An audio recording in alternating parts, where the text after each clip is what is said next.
એક બાપુએ વિડીયો બનાવ્યો છે ગોહિલ સાહેબે. કૌભાંડ થયું છે કે નથી થયું, મુદ્દા સાચા છે કે નથી, કે બીજું કોઈ નહીં, કે બનાસ ડેરીમાં કૌભાંડ નથી થયું, કે કોઈ ચર્ચા કર્યા વગર બસ એકદમ બળતરા રૂપી ડાયરેક્ટ જાણે કેમ ઘણા ઘાટાપરા હોય એવો વિડીયો બનાવ્યો છે. અને તદ્દન ખોટી વાત, જેમાં એક પણ શબ્દ સાચો નહીં. એવા પોતે એમાં એમ કહે છે કે આ ભાઈ એના ગામમાં એના ઘરથી 1.25 કરોડ રૂપિયા લઈને ભાગી ગયો. તો સાહેબ મારી ઘરે 1.25 કરોડ રૂપિયા હતા કદી, અને ડેરીમાં 50 લાખ ઉપર તો વધારો નથી આવ્યો કોઈ દી.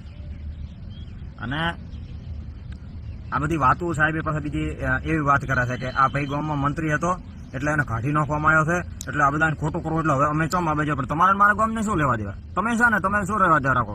હું તો જ્યાં પછી હું તો એના પછી હું તો મંત્રી રહ્યો છું, એના પછી મેં તો ડેરી એમ પાડી છે. અને મારું ગામ અત્યારે કહે છે કે એ મંત્રી. હું તમને કહું છું કે હું મારા બાપા 30 વર્ષથી મંત્રી રહ્યા હતા, બરોબર, અને હું 3 વર્ષ મેં ડેરી સંભાળી, કે મેં 3 વર્ષ કામ કર્યું. એની અંદરથી સુપરવાઇઝરને આમાં કોમેન્ટ કરવાની છૂટ છે અથવા વિડીયો બનાવવાની કે રમેશ ખોટો છે, કે હું 3 વર્ષ તાલુકાનો શ્રેષ્ઠ મંત્રી રહ્યો. એટલો ભાવ વધારો ફાળ્યો મારા બાપા, 3-4% ફાળવતો, હું 8-9% ગામની મંડળીનો ફાળવતો. અને ગામ લોકોને પણ કોમેન્ટ કરવાની છૂટ છે કે રમેશ ખોટો છે, આમાં નથી મળ્યો. પછી આપ એમ કહી રહ્યા છો કે આના ગામને પૂછો. મારા ગામમાં મીડિયા લઈ જવાની છૂટ છે. જે માણસ મંત્રી રહ્યો હોય ને એને 10-15-20 માણસ તો એના વિરોધી હોય જ નકા, છતાં મારા 2 વિરોધી નહીં નીકળે. અને આને ડેરીમાં રહેવું છે હવે, એટલે ડેરીમાં મેં જાતે અત્યારે ગામ કહેરો કે તું મંત્રી રહેતો જરૂર રહે મારે. એટલો ભાવ કોઈ હલાયો નથી, રેકોર્ડ બનાવ્યો, કોઈ તોડીએ નથી કહેવાનો મારો રેકોર્ડ. અને આ પૈસા લઈને જાવ તમે એમ કહો છો પૈસા, અને પાછા એમ કહે છે કે આ પાસે પૈસા નથી એટલે આમ કરે છે પૈસા. એટલે સાહેબ આમાં તમે શું કહો, મારા પાસે 1.25 કરોડ લઈને ગયો ઈચ્છવા જતો, અત્યારે પૈસા નથી. તો આમ એક જ વિડીયામાં એ 5 મિનિટના વિડીયામાં તમે હલવાઈ જાઓ, આમ કે 1.25 કરોડ લઈને ગયો ને તો 5 મિનિટમાં થઈ રહ્યા પૈસા. આમ કોઈ બુદ્ધિ કાંઈ વાપરી નહીં, આમ કાંઈ દિમાગ આમ મજા ના આવી કોઈ આમાં. ખોટું બોલવામાં તો ધ્યાન રાખો, ખોટું તો પકડાઈ જાવ છો 1.25 કરોડ.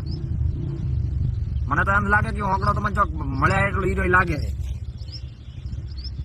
પછી આ પોતે એમ કે છે કે આની માને ધન્યવાદ છે, જનતાને ધન્યવાદ, એટલે એ રીત ચડે. તમે વિચારી શકો છો કે મેં આટલું મારા જીવનમાં પર્સનલ જીવન ખોટું કર્યું હોય ને, છતાંય કોઈક ધન્યવાદ, હું સારું કામ કરતો હોય ચમ ધન્યવાદ ના હાલે, તોય પોતાને બળતરા. એટલે કેટલી બળતરા આદુતી છે આ તો. કેટલો આ ઉપરથી તમે નક્કી કરી શકો કે કેટલો પોતાનું નીચ વ્યક્તિત્વ છે, બરોબર. આ બધી એટલી બધી.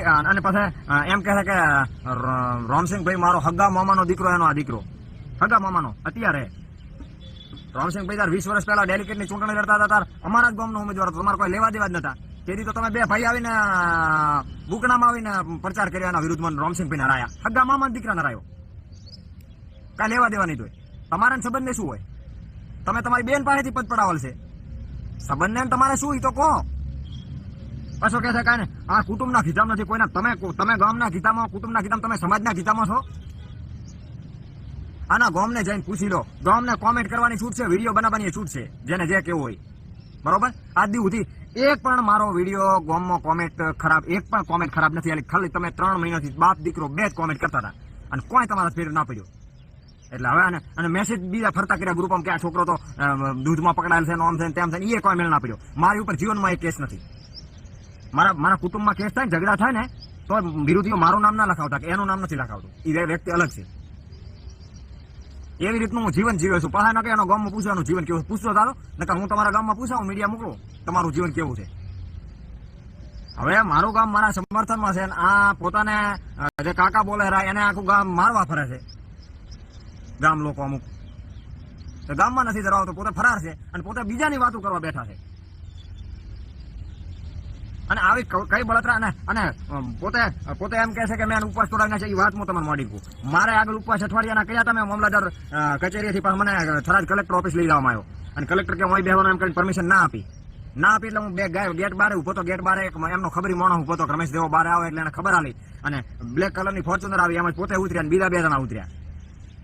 અને મને મારા હાથમાં જે મારા એવિડન્સોનું કાગળિયાનું કેસરી કલરનું પાકેટ હતું એ લઈ લીધું, અને એ હજી નથી આવ્યો. પોતાને એમ કે પોતાને બધી કૌભાંડની ખબર છે, પોતે જાણે ઉપર આલો પણ એ તો ઝેરોક્ષ હતી. તો અમારા પાસે હોય ને પછી ત્યાં જઈને પોતે મને કહે છે, પોતે એમ કહે છે ને તો સાચો હોય તો અમે મળવા તો આવો, બરોબર? તો તમે ઉપાડ્યો છે એમ, પછી તમે મને એમ કીધું તો તારી પર્સનલ માંગ શું છે, હું કેવરાવ તારી પર્સનલ, તો તમે હલવાણ્યા તો છે પૂરા પોતે, અને તમે અહીંયા ત્યાં ફોન કર્યો તો સાહેબ કરતા હતા, મેં લાયો રહો સાહેબ.